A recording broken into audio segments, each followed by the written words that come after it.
Why is theology important? Why is it important to study theology?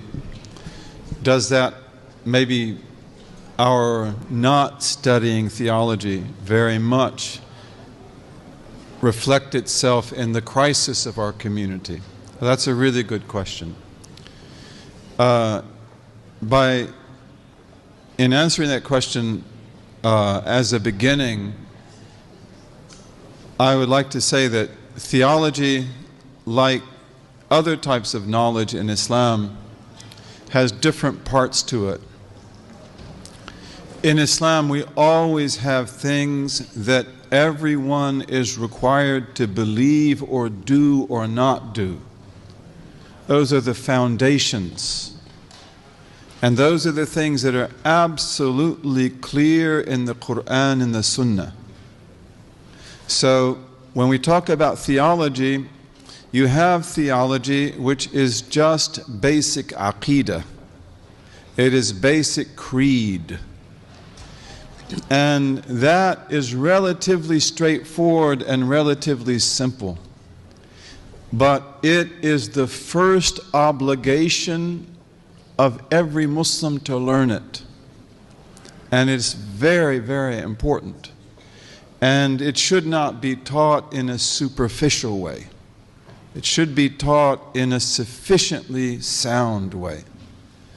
Then you have theology, which is the attempt to understand complexities about God, the prophets, and the hereafter.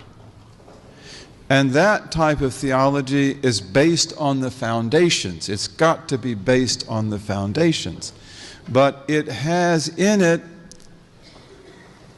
insights and truths that are not required of people and may not even be easy for all people to understand and may not even seem relevant to some people.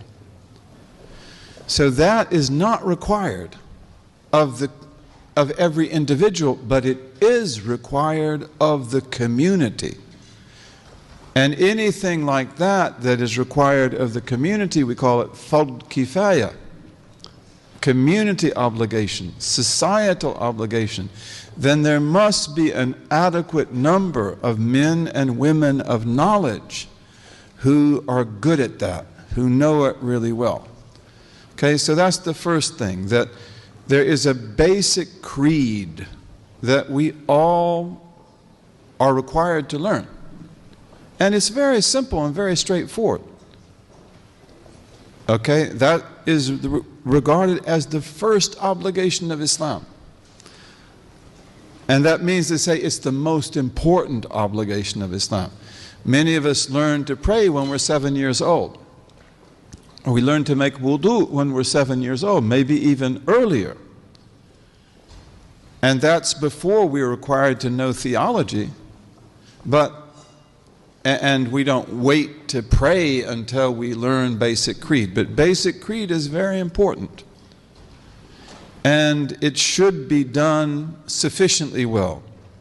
Okay, so this brings up another aspect of theology, and that is that many believers, many men and women, maybe the vast majority of them, their belief in God is intuitive. They just know it's true. They don't have any doubt about it. It's in your heart, after all. And they live in societies that believe in God and that believe in good. And then they have dreams. They see things. Okay, so they know this is true. And that basic fitri or intuitive type of faith is enough if it's all you need. And so this brings up also the second part of the question, and that is that we have a lot of problems in our community today. And we have a lot of young people and older people who are leaving the religion. That's not good. That's not good at all. We have people who you would expect never to leave the religion. They might have been even prominent in our communities. They might have studied even in places where you would think that, like, how could he ever disbelieve? And yet something happens to him or her, and they get turned away.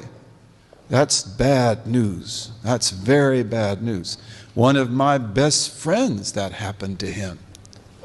That happened to him. And I'm praying that he'll come back soon. He brought many people to Islam. But then something happened to him and he turned his back. And you could say, well, maybe he didn't believe in the first place. Well, I don't think that's true. I think he did. Maybe he didn't have the profoundest faith. Maybe there were a lot of things he didn't understand. But he was a believer, and he's a beautiful brother. So we have a lot of that happening right now. And, one of the things that we must remember too is that if we look at our children, or let's say our young people, and we compare our young people to the young people among the Christians and the Jews and other communities in the United States, our children are the most unhappy. Our children are the most confused about their religion. Our children are filled with anger that sometimes relates to Islam more than anybody else. That is not good news. That is not good news. Now, why is that the case? Well, it's a complex issue, and it has a lot to do with 9/11, because a lot of these young people grew up after 9/11. So all they saw, all they heard were things that really, like, we're not like that, but are we really not like that? And why one thing after another? Okay, that is a huge burden to bear. And that's affecting our children. And we can't be ignorant of that. Don't take people for granted. Don't take people for granted. MashaAllah, you're a strong believer. Some of you are what we could call spiritual athletes. You know how people can run 50 miles? You can do that spiritually. You're strong. Okay, but don't expect your brothers and sisters to keep up with you. They're not that way. And we have to really give them what they need. We have to teach the teaching. We have to help them. Okay, and we have got to show the world what this religion is. That's very important to do that. That's a big challenge we face. That's a hard challenge. There are people, there are interest groups that do not want us to succeed in this country. If we were to succeed in this country, we would turn it into the most beautiful land on the face of the earth. God's country. God's country. Beautiful, free, just. We can do all those things. Islam is a civilization giver. It is a protector of people. It is a protector of the weak. It is a protector of minorities. It is the traditional protector of the Jews and the Christians. Even when Jews and Christians were at danger from Jews and Christians. Who kept the keys in Jerusalem to the Holy Sepulchre? Muslim family. Why did they keep it? Because the Christians knew if you give it to any Christian group, they won't give it to the other groups. But they know if you give it to the Muslim, he will give it to everybody. He'll let everybody in the Holy Sepulchre. Okay, that's the kind of people we are. We are protectors of people. We are supposed to be protectors of people. We are supposed to be dignified people. Okay, so we have a lot of problems today, but theology is part of that. That this is a time, if you have intuitive faith, and most of us have intuitive faith,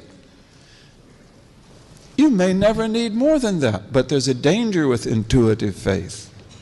And that is that sometimes intuitive faith means that you better not be asked any serious questions.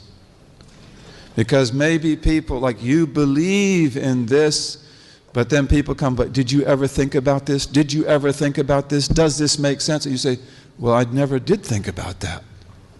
And then maybe you say, and I don't believe that's true, but like, you know, intuitive faith often has to be sheltered. And sometimes people who have intuitive faith, they shelter themselves by cutting themselves off from the world. And that's not good for the community. It might be all they need, but it's not good for the community. So theology is an extremely important part of our religion. And the sophisticated study of theology enables you to answer every issue. It enables you to talk about quantum mechanics and atomic theory, Big Bang, the beginning of the world, evolutionism, anything. Okay? It enables us to talk about values, ethics, morality. It enables us to do incredible things. In fact, it enables us to do physics and to do chemistry. Physics and chemistry and other sciences, astronomy, have come to limits by the incredible discoveries they have made that they don't know how to go beyond because their cognitive frames don't work. Their cognitive frames are too superficial. When you live in an empirical world is a world where you only believe that what you can see, hear, touch, taste, and smell is real. Well, that's a big thing in modern science. When you have an empirical view of reality, then you will be systematically superficial. You will not be able to go deep on anything. And the way that physics and chemistry and other sciences have developed in this age, systematic superficiality will not work anymore. A lot of people who've won Nobel Prizes in atomic physics, for example, got their ideas from Buddhism, from the Buddhist worldview. Okay, but we can provide incredible things. In our theology, we could even have theologians who would tell you about the different stages of existence. And you don't have to learn that, and you may not be interested in that, and that might not even be of great value to our community. But if you're in physics, it's like, I think I'd like to hear about that. String theory, we can do a lot better than that. We have deep thinkers in Islamic history. And for us, truth is not something reason produces. Truth exists, and reason perceives it.